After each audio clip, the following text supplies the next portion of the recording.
Nous te rendons, Seigneur, toute la gloire, toute l'honneur, toute la magnificence. Dieu trois fois, l'Éternel des amis. Ce matin, nous nous tenons devant le trône de grâce. Seigneur, parle-nous au nom de Jésus. Enseigne-nous, Seigneur, au nom de Jésus. Oriente-nous, Seigneur, au nom de Jésus.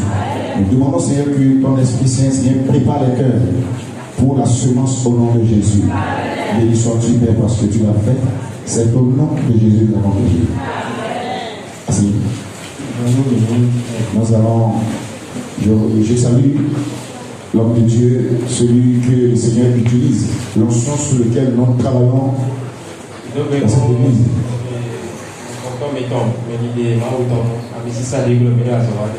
Que le Seigneur les bénisse et les inspire davantage. Je salue tous les autres diacres et je reçois la bénédiction pour ce message.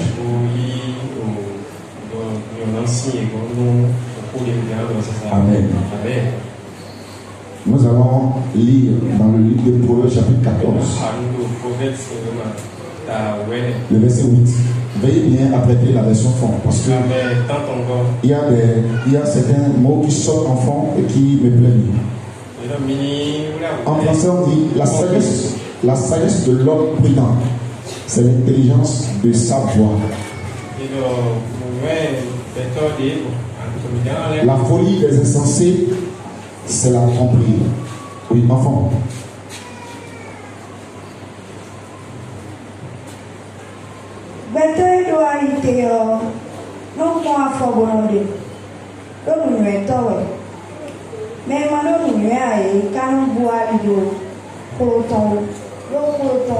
Amen.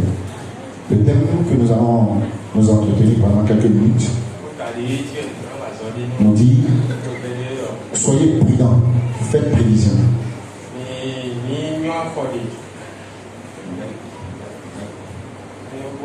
Faites prévision. La prudence, nous allons parler de la prudence aujourd'hui. Comment l'homme doit être prudent. Je vais vous dire d'abord que vous savez, la vie est faite de choix. Chaque jour que Dieu fait, nous faisons des choix.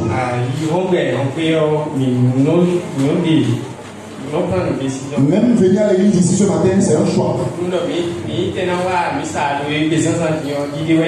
Ce que tu as porté ce matin, tu as choisi. Nous faisons même des choix de ce que nous allons manger. Quand vous voyez sur mon profil WhatsApp, j'ai mis quelque chose, j'ai mis votre choix détermine votre avenir.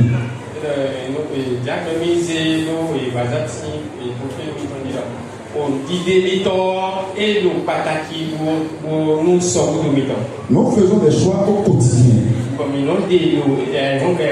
À des étapes données de notre vie, nous faisons des choix.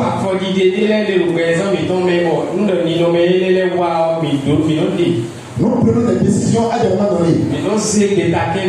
Soit pour notre vie ou pour la vie de quelqu'un d'autre. Nous faisons des choix pour nos enfants. Pour nos épouses. Pour nos époux. Pour notre carrière. Et il est important d'être prudent dans la vie.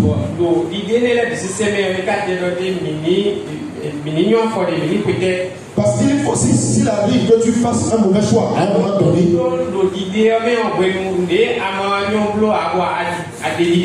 ça peut changer le cours de ta vie. Le livre de Salomon, le chapitre 14, le verset 8, ce que nous venons de lire tout à l'heure. Salomon il met l'accent sur la sagesse. C'est le contexte du texte que je vais vous parler. Il met l'accent sur la sagesse.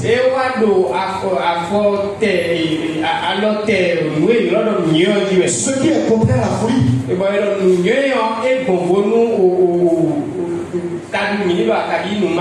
Le sage, l'attitude du sage, comparé à l'attitude de celui qui est fou. L'insensé, on le qualifie de fou.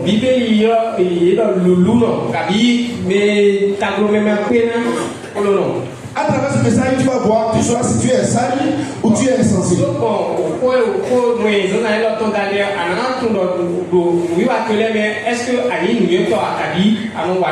Ce même verset nous trace le chemin de la sagesse. Et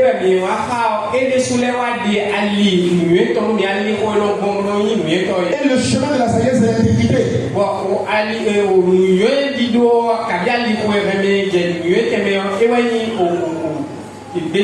C'est la prudence.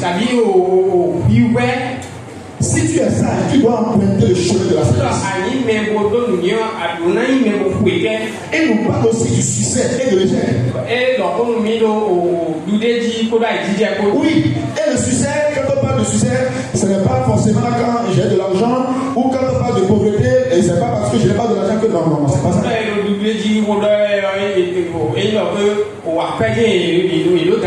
C'est la manière dont tu vis ta vie qui démontre que tu es sage, que tu es le succès.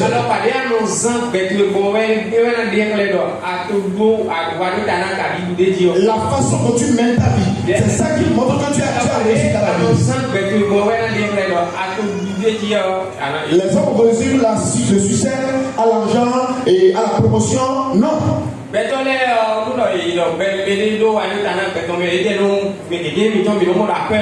y a de grands hommes dans ce monde qui ont de l'argent, qui sont fortunés, mais qui n'ont pas le succès de leur vie.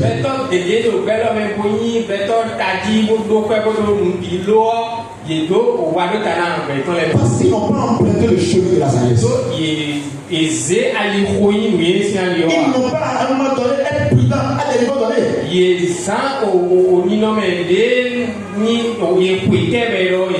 Nous allons rapidement voir 10 principes de la prudence et de la prévision.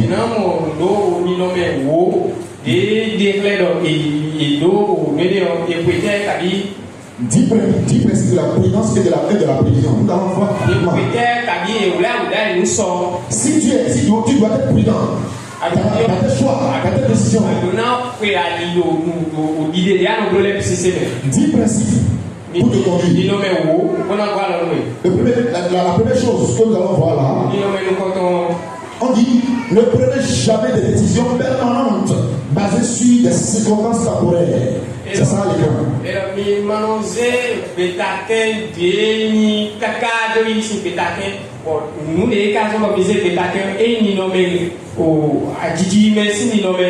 Des situations temporelles qui t'amènent à prendre des décisions pour toute ta vie. J'ai dit tout à l'heure que nous faisons des choix au quotidien. Lisons rapidement le livre de Proverbes chapitre 21, verset 5. Les projets de l'homme diligent ne mènent qu'à l'abondance, mais celui qui agit avec précipitation n'arrive qu'à la disette. Enfant. Mais non,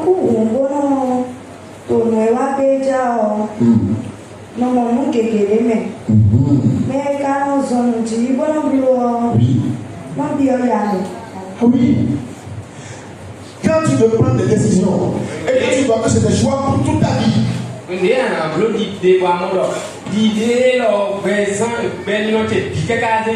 regarde pas la condition dans laquelle tu es actuellement pour prendre cette décision.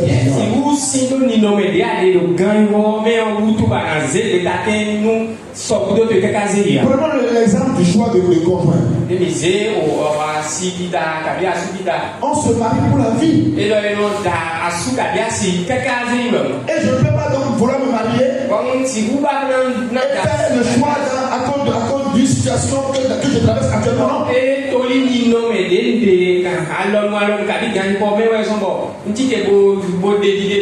C'est pourquoi il n'est pas conseillé de se marier sur le coup de foudre.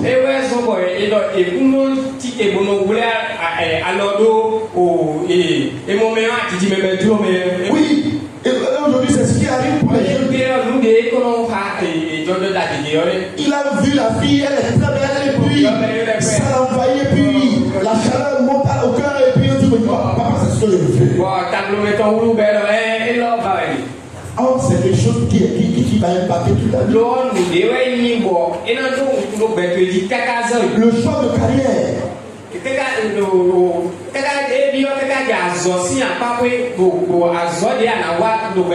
y a des gens qui ont emprunté des chemins pour leur carrière et ils sont coincés.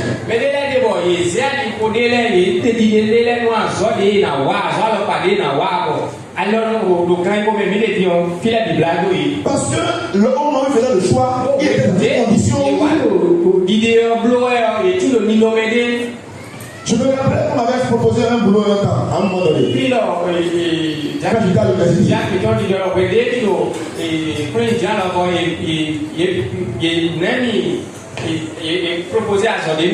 Mais j'ai refusé. Parce que je n'avais pas fini en ce temps. Un boulot qui m'avait fait déplacer de l'université, qui m'avait fait quitter l'université pour voyager loin.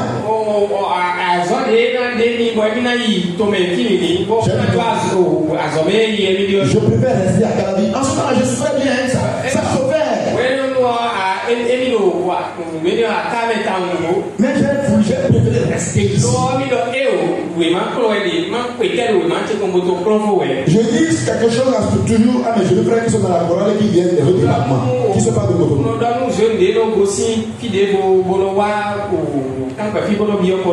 Ils sont souvent en train à vouloir rentrer régulièrement au village. Ils veulent retourner dans leur zone de confort. Parce que là-bas on mange, on ne dépense pas, tu as la vie facile, tout là-bas. Et à des moments, je connais des jeunes qui, à rentrer régulièrement au village, sont restés, ils n'ont pas fini les études.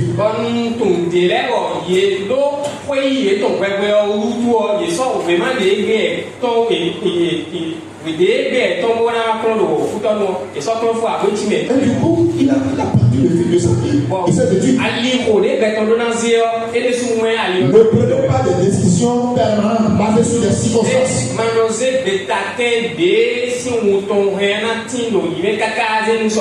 Deuxième principe. Ne laissez pas vos émotions vous aveugler sur la raison.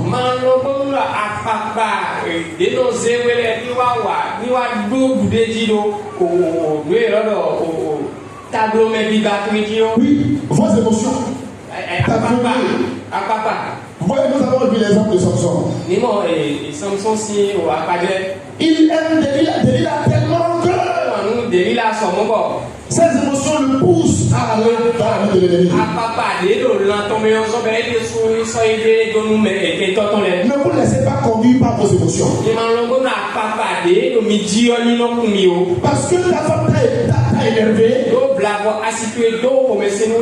Alors tu prends des décisions pour pousser tout le foyer.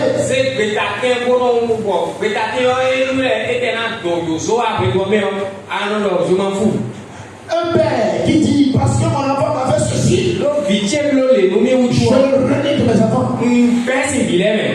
C'est sous le coup de l'émotion. Oui, ne prenez pas des décisions sur le coup de l'émotion. Raisonnez, laissez votre tête réfléchir. Quand l'émotion te prend, permets que ta tête réfléchisse. Parce que quand tu ne réfléchis pas et que tu suis le coup de l'émotion,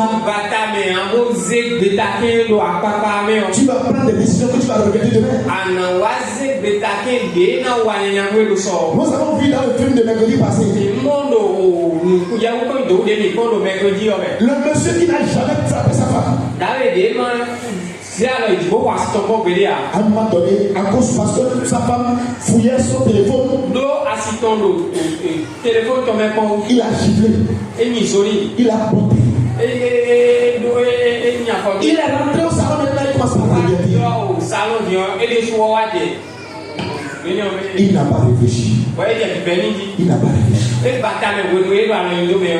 Ne laissez pas vos émotions vous amener. Réfléchissez. Analysez. Voyez les contours. Oui, les frères de Dina. C'est un exemple. Les frères de Dina, parce qu'on a violé les sœurs, ils ont décidé d'exterminer tout le pays.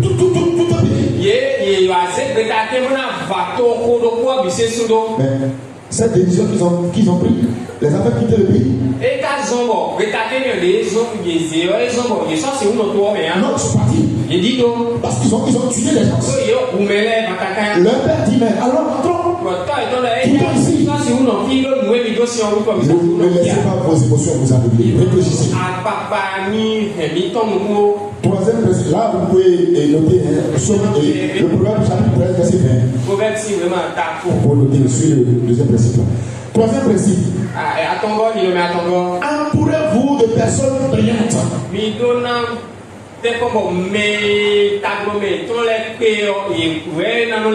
Qui sont ceux qui sont tes amis? Mais dis-moi, si tu fais ami au président de la République,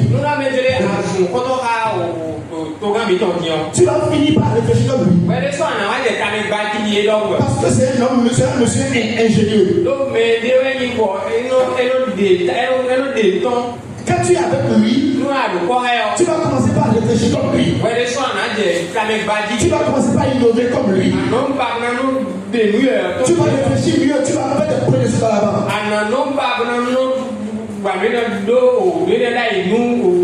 Qui sont ceux qui sont tes amis? Ah oui, qui sont tes amis? La dernière fois, j'allais à Zokétomé et j'ai vu un chien. Dans le bout, en train de se laver dans le bout. J'ai voulu prendre la vidéo que j'ai laissée. Mais j'ai dit certainement que ce chien-là, il chemine avec des porcs. Il chemine avec des porcs. Oui. Rester avec des personnes brillantes. Des gens qui sont en avance sur toi. Sois avec eux. Exploiter leur talent. Leur savoir-faire. Ça va te propulser demain. Ça va te mettre sur le chemin de la sagesse. J'ai vu le président Talon, je crois 2 ans, il est parti dans une école et il a demandé aux enfants, qu'est-ce que toi tu veux devenir? Et un enfant dit, je veux être comme le président, je veux être le président de la République. Et le président lui disait, non, mais il faut d'abord bien étudier. Si tu me vois moi en tant que président, ce n'est pas parce que je suis le plus intelligent. Mais je me suis fait entourer des intelligents. Et vous avez aujourd'hui, quand le président va sur un plateau pour faire un débat, peu importe le domaine dans lequel il fait le débat, il parle comme s'il est spécialiste.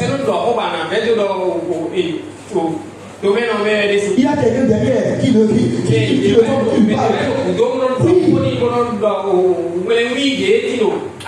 entourez-vous des gens brillants. Attention, ne vous laissez pas intimider par leurs expertises. Et que tu sois influencé, non, tu te sous-estimes, non. Non, mais exploite ce qu'ils font. Exploite leur expertise. Quatrième principe. Prenez le temps d'examiner toutes les options.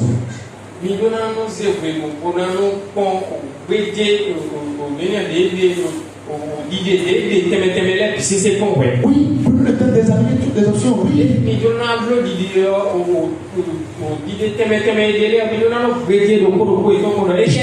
Si je fais ceci, qu'est-ce que ça va suivre? Quand je fais ceci, ça va générer quoi? Et si ça génère ça là, qu'est-ce que je dois faire? Et si je fais ça là, qu'est-ce que ça va générer aussi? Ça c'est le chemin de la sagesse. Ça c'est un homme plus dans ça. Il analyse. Il cherche les contours. Il fait des rapprochements. Il fait des progressions. Mais qu'est-ce que ça va donner demain? Oui. Qu'est-ce que ça va donner? Et du coup, si on prend des dispositions adéquates maintenant.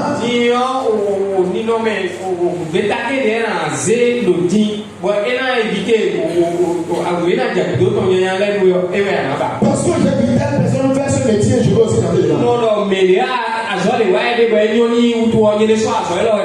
J'ai parlé avec une fille hier, elle dit, mais voilà, tu es à quel niveau? Elle dit, j'ai laissé les études. C'est pas grave. Tu t'es arrêté où? Elle m'a dit. J'ai dit, d'accord, mais qu'est-ce que tu veux maintenant? Elle me dit, je vais être opératrice de saisie.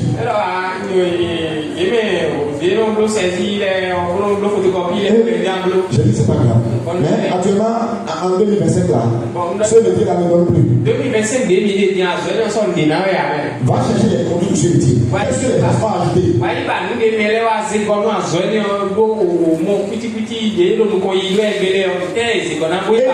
Je me dis, c'est deux fois finalement. Pour le temps d'examiner les options. Par cause du temps. Cinquième principe. Choisissez vos combats avec soin.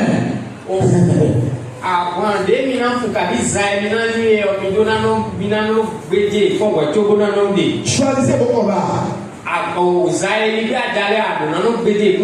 Ce n'est pas tous les combats qu'on fait. Non. Il y a un temps pour chaque chose. Il y a un temps pour combattre. Il y a un temps pour ne pas combattre. Oui. David, il a combattu. Mais son fils, il a eu du repos. Parce que David a eu des combats nécessaires. Ne vous lancez pas dans des combats vils. Inutiles.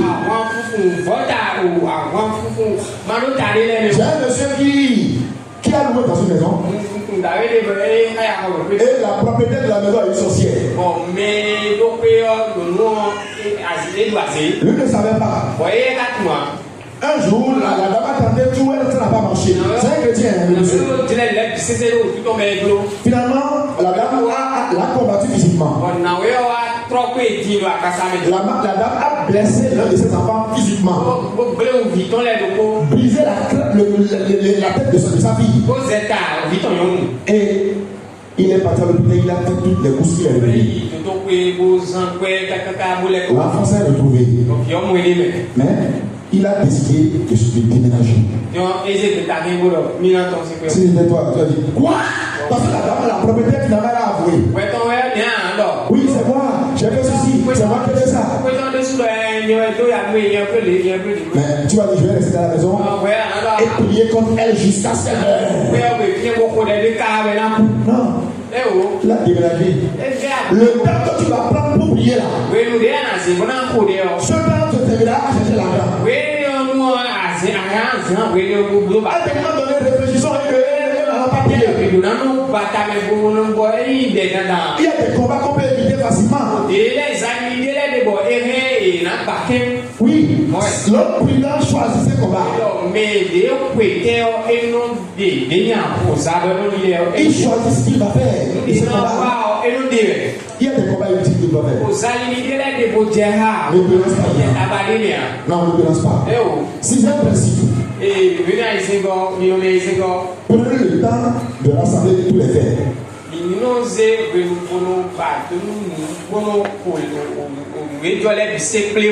Telle situation s'est passée sur toi, telle situation s'est passée sur toi, mais réunis tout ça et prends une décision. Il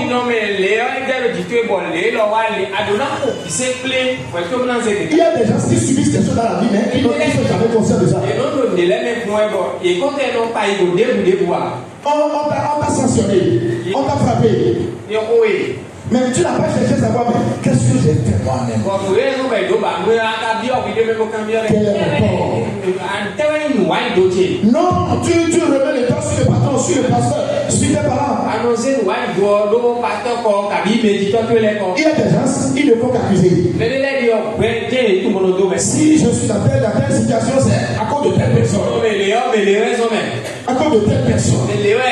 Si ma vie est ruinée comme ça, c'est parce que telle personne m'avait suivi. Si cette personne a fait ça, qu'est-ce que toi tu as fait à un moment donné? Personne ne le fait et prend une décision. En tout cas, moi, c'est quelque chose que je produis dans ma vie. Même si je vois qu'on a été injuste envers moi.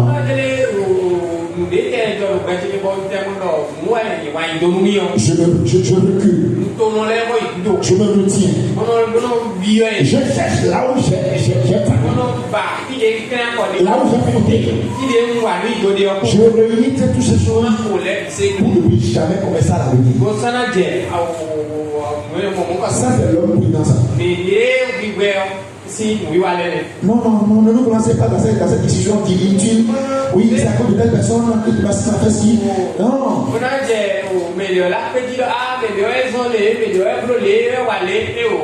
Réunissez tous les faits. Certains principes évidents. Considérez les conséquences de chaque action. Oui, considérez-les. C'est ce que je disais tout à l'heure encore. Oui, tu as fait ceci, ça a généré ceci.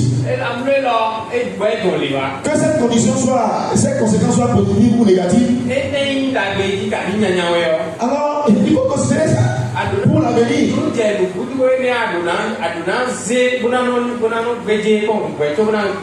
Il y a des gens qui ont fait des choses qui ont marché dans la vie. À un moment donné. Mais ils n'ont pas considéré ça. Et ils ont ignoré. Ils ont banalisé ça. Et du coup, beaucoup de choses, il y a beaucoup de choses dans la vie. Considérez les conséquences de tout ce que vous faites. Même si la conséquence elle est négative. Tu as fait quelque chose et tu t'es retrouvé à un moment donné parce que tu as fait ça. Il faut prendre acte de ça. Et prends maintenant de faire décision. Une décision qui va te permettre d'avancer. Lisez-moi le Proverbe chapitre 14, verset 15. Proverbe 14, verset 15. Oui. Proverbe 14. L'homme simple croit tout ce qu'on dit, mais l'homme prudent est attentif à ses pas. Enfant. Betae aivovuna nodi noe ranilebi me aito karoteo noni tame chobuno wa. Ah oui, celui qui est prudent. Ah oui, il réfléchit à tous ses pas. Réfléchissez. Huitième principe. Assurez-vous que vos attentes ne dépassent pas votre potentiel et vos ressources.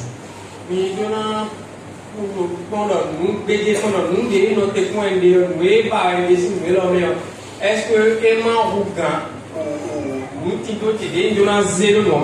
oui, analysez.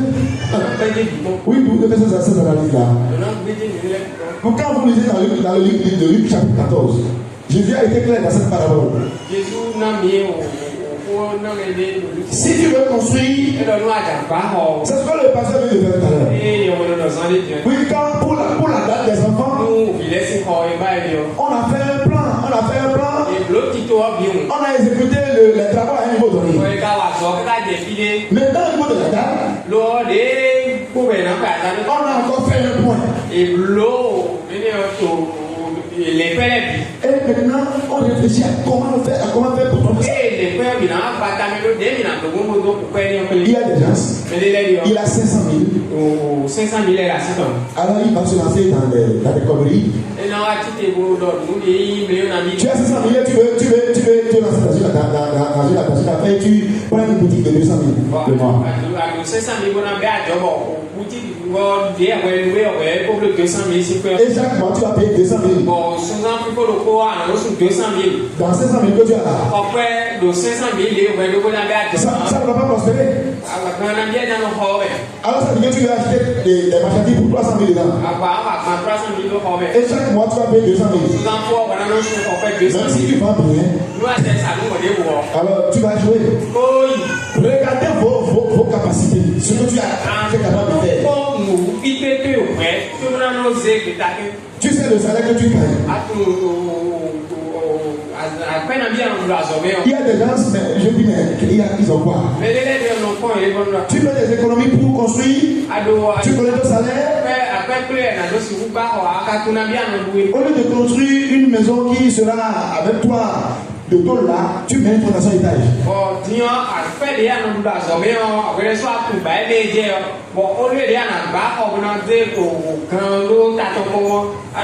Et finalement, c'est l'éléphant barrière que tu as construit. Non, examinez vos capacités, votre potentiel. Oui, même dans les équipes. Heureusement qu'aujourd'hui, le gouvernement a regardé les choses et les enfants de choisir plus les carrières en disant. Maintenant, pas du collège. On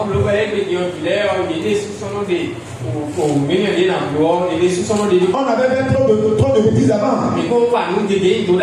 Parce qu'il n'avait jamais travaillé en mathématiques. Ça s'en vient. Mais pas beaucoup de chance quand il est allé au bac. Heureusement qu'il a traité les preuves que lui a traité là. En mathématiques, c'est l'épreuve qui est sortie. Et il a eu 17. Et il dit je vais m'inscrire en MP. De 6e jusqu'à première, même en terminale, tu n'as que 6 ans. Non, ne te lance pas dans cette aventure-là. Il va échouer. 9e principe. Le temps est votre ressource la plus précieuse.